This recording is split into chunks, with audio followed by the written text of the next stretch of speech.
Welcome to our viewers in Nigeria and across the world. Lunchtime Politics begins right now. The government's relaunch of the conditional cash transfer scheme raises questions about transparency and accountability as another group calls for the sack of the humanitarian minister over the N-Power scheme. Just a little over 3 weeks to the Imo governorship election, two groups within the Labour Party continue to lay claims to the party's governorship ticket. Will it be Nathan Achonu or Ikechukwu Okegu? An Ondo State Governor's Office says no cause for alarm on the governor's health and whereabouts, promises that he'll return to the state soon as questions arise about his continued stay in Ibadan, the Oyo State capital.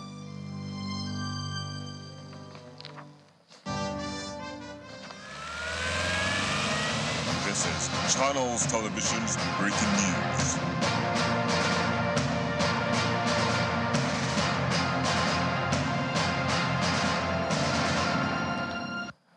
Well, breaking news from the National Assembly, where the nominees of President Bola Tinubu as chairman of the Economic and Financial Crimes Commission, EFCC, and secretary to the commission, Ola Olukoyede and Mohammed Hamajoda, are now in the Senate as they are set to be screened for confirmation.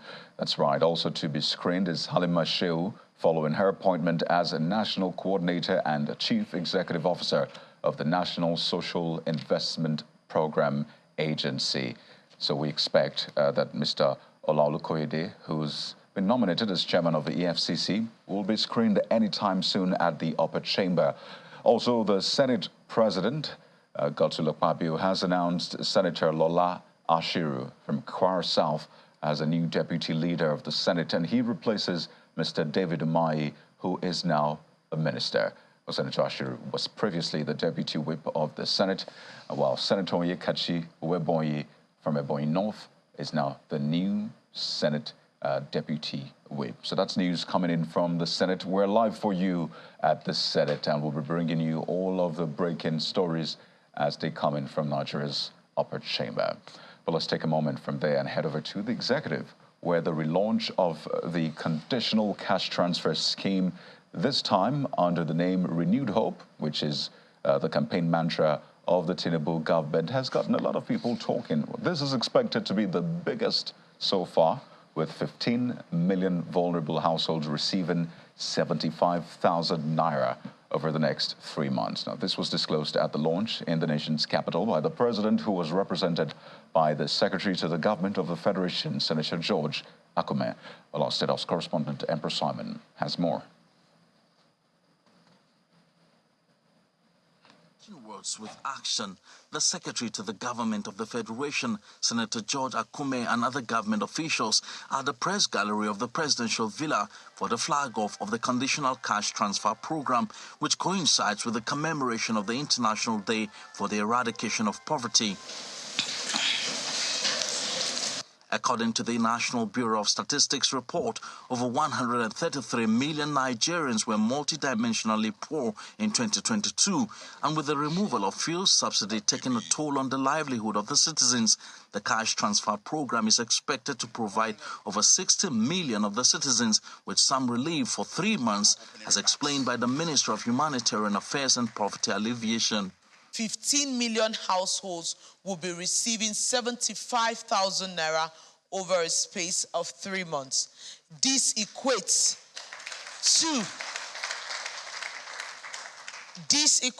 to about 61 million Nigerians directly benefiting from the conditional cash transfer. The immediate past administration had a similar program which attracted mixed feelings, largely for alleged lack of accountability in the implementation process. However, the present administration is promising to do things differently. The audit trail is there.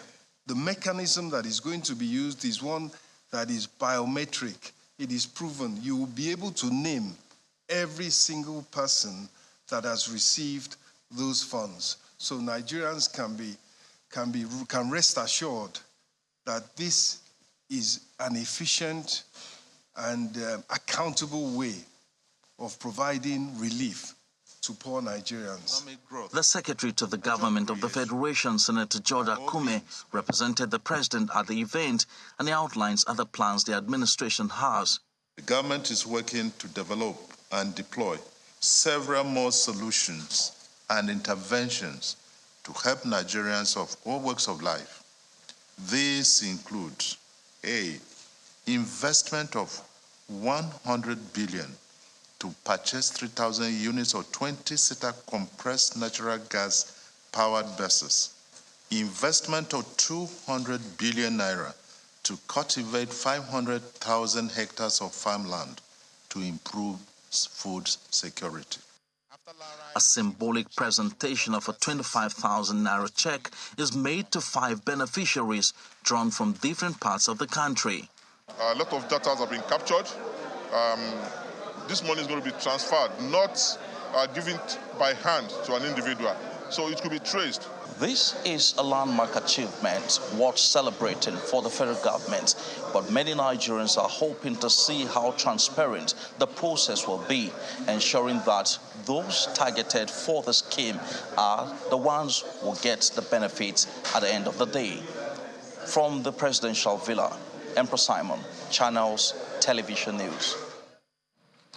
Well, thank you, Emperor. Well, this is not the first time a Nigerian government will be employing conditional cash transfer schemes in a bid to reduce poverty and other poverty-related issues. Well, let's go all the way back to 2007, thereabouts, where the Yaradua administration launched Care of the People Conditional Cash Transfer. Well, it was codenamed COPE, and the program aimed to reduce the vulnerability of the core poor in the society against existing socioeconomic risk and to alleviate intergenerational poverty in Nigeria. And under that COPE program, participating households received a cash transfer of 1,500 naira per child, up to a maximum of 5,000 naira, and an investment payment of 84,000 naira or its equivalent to set up a petty business or trade. And the eligibility at that time essentially were households in communities with low human development indicators. Now, fast forward to the Goodluck Jonathan administration had the Shorepy midwifery scheme. Shorepy, of course, is the Subsidy Reinvestment and Empowerment Program, essentially meant to be monies saved from the removal of subsidy, now funneled back into, improving the lives of people. At that time, it was targeted at pregnant women, 5,000 naira. Then after the Jonathan administration came the Muhammadu Buhari government, this previous one, with the National Cash Transfer Program from 2016. And under that scheme, it was 10,000 naira bi-monthly per household. And that was a scheme under the Buhari government, was of course suspended. And now this new government has come up with the renewed Hope Conditional Cash Transfer Program. So that's a quick walk down memory lane. Still, lots of questions to answer in the coming days. But while some may be visibly excited over the cash transfer scheme, particularly those who will be beneficiaries, another group of people are raising dust over another policy decision of this government. A group of northern youth under the auspices of North Central Advocacy Coalition say they're not happy with the suspension of the N-Power program and are going as far as calling for the sack of the Minister of Humanitarian Affairs and Poverty Alleviation, Dr. Betta Edo. The N-Power, of course, was the scheme under the Buhari administration. And the coordinator of the coalition, Lawal Mijinyawo, says the minister's decision to suspend the scheme was hasty and capable of worsening security challenges in northern Nigeria, particularly due to unemployment. Now, this is in spite of the minister saying the scheme is being restructured as a result of discrepancies, she said, were found. The North Central Advocacy Coalition strongly condemned the decision to suspend the N-Power program and demand immediate reinstatement. The government must recognize the importance of this program in addressing unemployment and poverty, particularly in the northern region. Additionally, the North Central Advocacy Coalition call for the removal of Dr. Betta Edu, the Minister of Humanitarian Affairs and Poverty Alleviation, from her position for being responsible for this unpopular decision. Accountability is crucial to ensure that such ill-informed decisions are not repeated in the future. Let's talk about elections now. The countdown continues to the big day for voters in Imo State, southeast Nigeria, who will be trooping out to elect their next governor. It is now exactly, 24 days to the November 11 poll. And while they may be concerned about the conduct of the election by INEC and security arrangements by the police and other security agencies, there are internal issues that concerns one of the parties in that election, the Labour Party. It is in the eye of a storm as two men continue to lay claims to its governorship ticket. Mr. Ethan Achonu, who is aligned to the Julius Abure Group, and Ikechukwu Kebu, said to be aligned to the Lamidi Apapa Group. Incidentally, the party's presidential candidate, Mr. Peter Obi, is expected to be in Imo State today to rally support for the party. The question is, have the parties come to a consensus so that their labor won't be in vain? Let's get to the heart of this. We're joined on the program this afternoon by Professor Nathan Ike Uzoma, who is a deputy governorship candidate of the Labour Party group, said to be aligned to Lamidi Apapa, and Chibukem Diala, who is a spokesperson of the Ethan Achonu campaign organization. Both gentlemen join us virtually this afternoon. It's good to have you on the program, gentlemen. Let me just begin by asking you the question, the most obvious question, really, and it is, who is the Labour Party governorship candidate in this election? Have you been able to come to a consensus? Let me begin with you, Mr. Diala. For having me. Okay, thank you once again for having me on this program. There is no contention whatsoever over who the party's candidate is. It's undisputably Senator Ethan Achonu, who was elected by the majority of the people that participated in the election on April 15th. Till this moment, Ethan's name remains in the INEC final list, which is in the INEC website. And there is no contention, despite the fact that some persons who claim to be factions in Labour Party, are trying to throw up stuff. But we know, INEC knows, okay. Imolites know there is no other candidate that is recognized as, the party's flag bearer. And I must say that over the last 2 weeks or 3 weeks, we have gone to 15 local government areas in Imo State, campaigning to the people, engaging the grassroots, selling the manifesto and the agenda and the plan of Senator Ethan Achonu, which is very robust and which is intended and designed to ensure that Imo is taken back from peril, from poverty, from pain, and into sustainable development. So I make bold to say there is no other candidate at this moment on the INEC list, except there is an usurper somewhere, other than His Excellency Senator Ethan Achonu, who is the incoming governor of Imo State. His name is on that final list. Okay, Mr. Diala, just before I take Professor Uzoma on, the final list you refer to, is it the one that INEC released in June? Has another one been released? Because for a lot of people following this, we know that there have been lots of court cases after June. And for Kogi State, as an example, another list, an updated list was released just some days back. So is there another list that has been released after the one released in June? Which one do you refer to as a final list? Well, I refer to the one that is currently on INEC website. The one that is currently on INEC website, that subsists till this morning. There is no other list, and there is none other than the one that is still there, which I know everybody, including the learned gentleman, Professor, can Google his laptop right at the moment and check whose name is on the list. So I believe as a professor, he will know what to do. Thank you. Right. So just for full disclosure, I've also checked, and you're referring to the one released in June, which INEC released in June. But let's bring in Professor Uzoma on this one. And I'll ask him the same question, really, to be sure that just maybe there's been some agreement between both parties. Prof, has there been an agreement? Are you still laying claim, you and your candidate, are you still laying claims to the governorship ticket of the Labour Party in Imo State?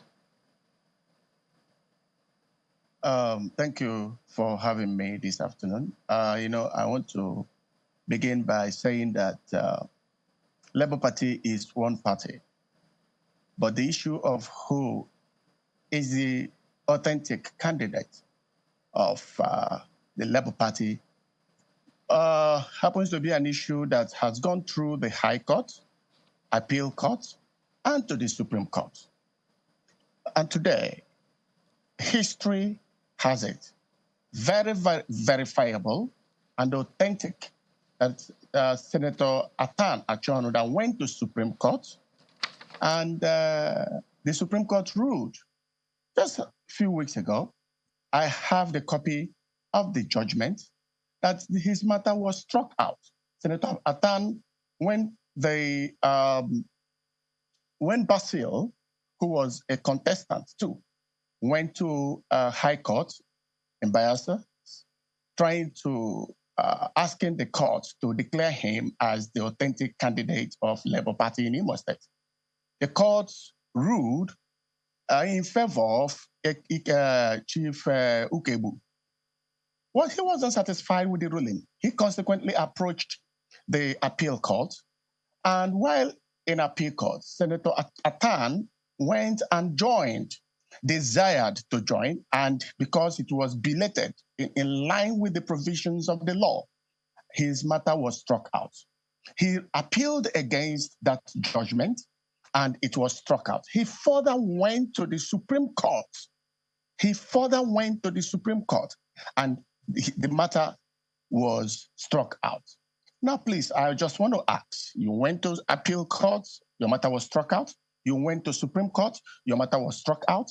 And you're only laying claim that your name is you are the authentic candidate of Labour Party simply because your name is still in INEC portal.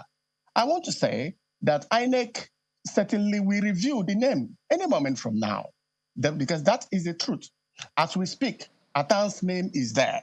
But generally, we know that the matter between Atan, who becomes the original candidate, or authentic candidate of Labour Party, has been resolved by the court. The Supreme Court has already resolved that. I'm not a lawyer, but as a law student, I'm aware that even from sound logic, the beautiful egg with a rotten yolk cannot be classified as a good egg. You cannot lay claim of what you do not have. I'm aware by the grace of God that you will see that INEC will soon upload the name of Ikenga as the authentic candidate. Meanwhile, I would not want to join words with my brother and friend who is there. We are all campaigning for Labour Party. Ikenga is campaigning for Labour Party. Atan is campaigning for Labour Party. The most important thing is to bring out Imo State from this present quagmire, from this the situation that we have found ourselves in Imo State.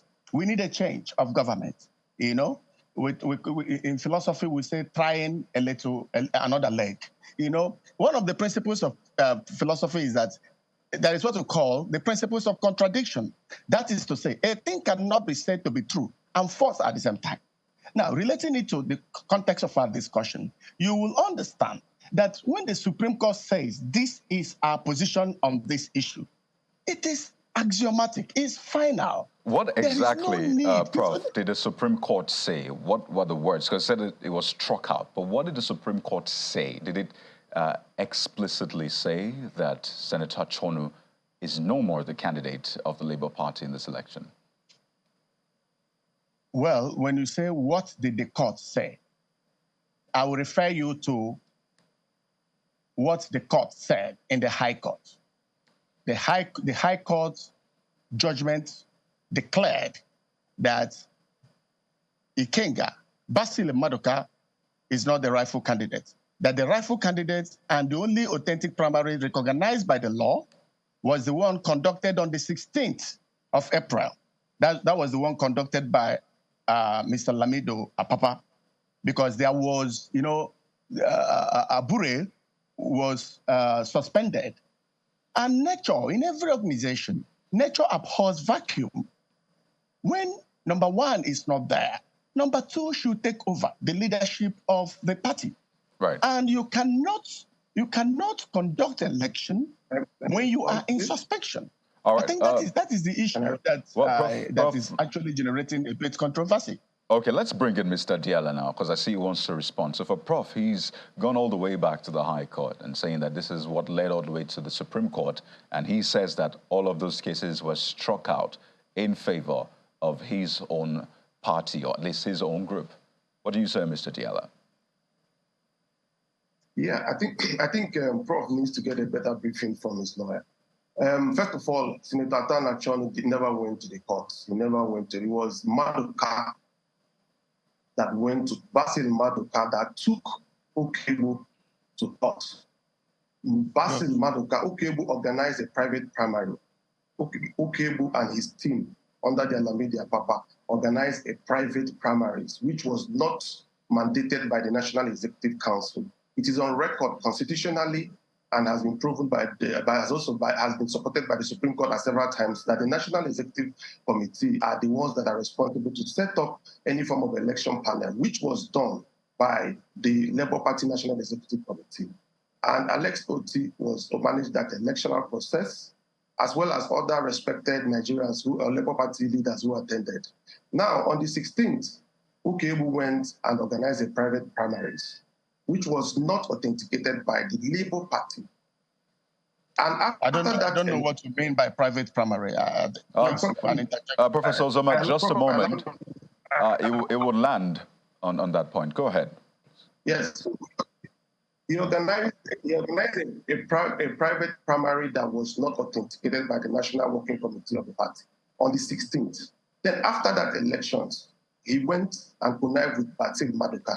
Basil Maduka went to the court and sued Ikengu Kebu, stating that he was the one that won that primaries. Meanwhile, Basil Maduka never participated in the private primaries organized by Ikengu Kebu. He did not participate. So for us, it was a gang up between them.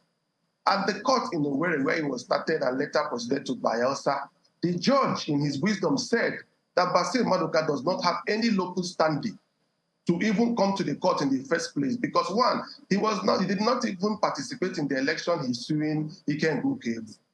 By that reason, the matter was struck out because of lack of jurisdiction. And when it is the lack of jurisdiction, the judge cannot even say anything about it. Basil continued to the Federal High Court, Court of Appeal, and also continued to Supreme Court. At the Court of Appeal, it was also struck out. Now, Senator Atan never went to court against Okebu. He never went to court against anybody. What he actually did was, because of cautionary purposes, he went to ask for a joiner. He sought to be joined. So when Prof was talking about Atan went to court or didn't go to court, no. Senator Atan only wanted to join because his name, because of that particular, for cautionary purposes. Meanwhile, the original matters did not involve him. So at the Court of Appeal, the judge in his wisdom advised and said, Atan does not need to even bother about going on with any particular joint, because the matter in question does not concern him. But Professor Ozoma says that the case was struck out. For Professor Ozoma, he says that the case was struck out. For the purpose of clarity, please. Prof, just a moment. Allow him land, then you can make your point. You can go ahead, Mr. Diala. Prof, just listen to me, please. I'm a good student. You can land now, Mr. Diala. Now, at the Court of Appeal, the judge in his wisdom at the Court of Appeal struck out the matter again, which was brought by Basil Okebu, not by Atan. Atan only came to seek for a joiner. I mean, Senator Atan in this case. Senator Atan the judge now told Senator Atan, you do not need to bother yourself, because this case is between two different people that are trying to sort out their wahala. So Senator Atan, who had already gone to the Supreme Court for the joiner, went to Supreme Court on the 11th of September. I'm giving you dates. On the 11th of September, the Supreme Court, in their wisdom, at that point, Senator Tan went and withdrew. He withdrew. He withdrew the matter. All right. The prof is talking about striking out. Senator Tan withdrew the matter. His lawyers went to and withdrew that matter. Well, let's go to Prof now. There is no consequential order saying that Senator is not the rightful candidate. Prof, let's come to you now, Prof. That matter has been put to rest. All right, Mr. Diala. So we have a case here now. Mr. Peter Obi is expected to come to your state today. I mean, who knows whose campaign he will be attending? Who knows which candidate he will be supporting? And people are saying, at this rate, the APC might just be the biggest beneficiary. So, Prof, you wanted to clear the records, as it were. You can make your point now. You see, when I started, I said that a beautiful egg with a rotten yolk cannot be classified as a good egg. You see, you cannot be interested in a party if you are not interested. There shouldn't have been an attempt to join. Let me tell you what happened. What happened was that the Basil that took Ukebu to court participated in the same primaries that produced Atan. Invariably, it was the same people that now took Ukebu to the court. Atan cannot be going to a different court and Basil will be going to a different court. They were asking for one thing. So if the primary that produced, if the primary that produced Senator Atan was conducted at the time that Abure was in suspension, or servant was suspended, it is obvious that whatever done within that period of time, he was restrained on the 5th of April by FCT High Court. Well, Prof, we have to wind down now because of time. So what I'm trying to say is that Labour Party is one party, because personally I believe in the principles of peace. All right. So is Mr. Obi attending your party's rally today, Prof? We're winding down. Can I land, please? Let me say this. Yeah, we're totally out of time. If Obi comes to campaign in Imo State, we appreciate that. He is coming to campaign for Labour Party. Obi, whoever, that at the end, INEC uploads his name when the final list will be published. We know as we speak, final list has not been published. And so you wait until the final list is published. If the final list is published and you see Senator Tan who's there, then you know we are making up this. Well, gentlemen, we have to go. We have to go right now, gentlemen, because of time. Clearly, this is an ongoing conversation. 24 days to go. We'd like to thank you so much, Professor Nathan Uzoma, Deputy Governorship Candidate of Labour Party Group, aligned with Lamidi Pakwa, that's the Ikenga Ikechukwu Group, as well as Mr. Chibukim Diala, spokesperson of the Ethan Achona Campaign Organization. Gentlemen, wish you the very best, at least for the good of the people of Imo State. Let's talk about governance in Ondo State as we wind down. The special advisor to Governor Akeredolu on special duties and strategy, Mr. Doyin Odebowale, says the governor is expected to come to the state anytime soon. While answering questions on the whereabouts of the governor on our political program, Politics Today, Mr. Odebowale explained that the absence of both the governor and his deputy in the state has not left any vacuum in governance, as the governor, who is recuperating from his medical treatment, is still attending to files in Ibadan, the Oyo State capital. He, however, did not specify a date for the governor to return to the state.